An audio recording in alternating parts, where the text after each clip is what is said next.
Mr. Selakovic, I'm a proud citizen of the independent and sovereign Republic of Kosovo. The independent Republic of Kosovo isn't going anywhere.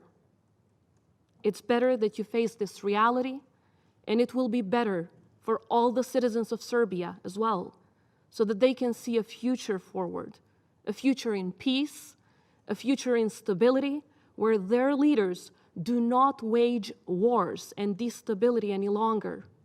They have suffered from you enough, not just those of us, not just those of us. And I agree, Mr. President, there is a tragedy behind every refugee, every IDP. I have been one myself, and not just me. Over 80% of the people of my country were forced to flee the Millosheviqit genocidal regime, which is now being glorified every single day. And the war criminals are not just being glorified, they are being rehabilitated by the current Serb institutions.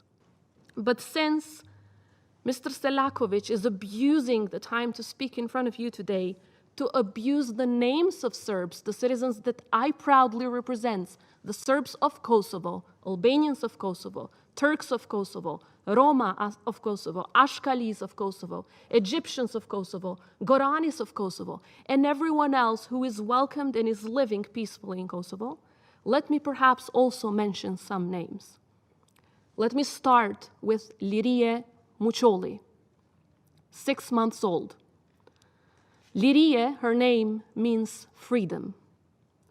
Together with 53 members of her family, out of which the majority little children, under 7, with their moms and their grandmothers, they were trying to flee the Milosevic regime from their house during the war.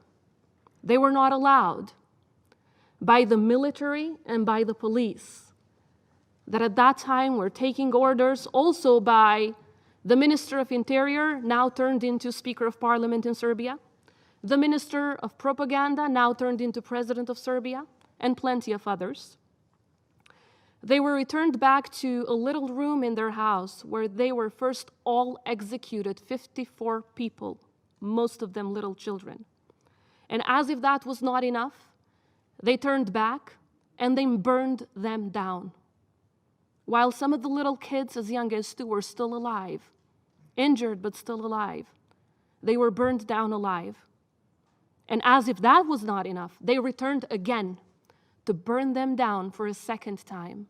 And then for the third time, they put fire to the entire house.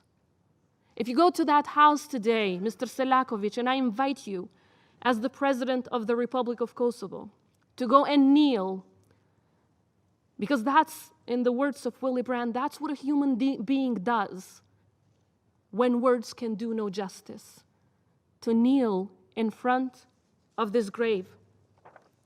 54 people, most of them little children, including 6-month-old Lirie Muçoli, were burned down 3 times. What was their crime, Mr. Selakovic? Did you ever apologize? I urge Serbia to open these mass graves. We want our loved ones back. We want them home. We want the kids of the grieving mothers back home. We want the mothers to have a place where they can lay a flower on the empty graves of more than 1,600 people. And I urge you all to never forget, so that this cannot be a slogan any longer. Never forget what the true face of the Serbian regime is. And perhaps for you, Mr. Selakovic, to conclude, in the words of John F. Kennedy, the President of the United States, let every nation know, whether it wishes us well or ill, that we shall pay any price, bear any burden, in order to secure the survival and the success of our liberty.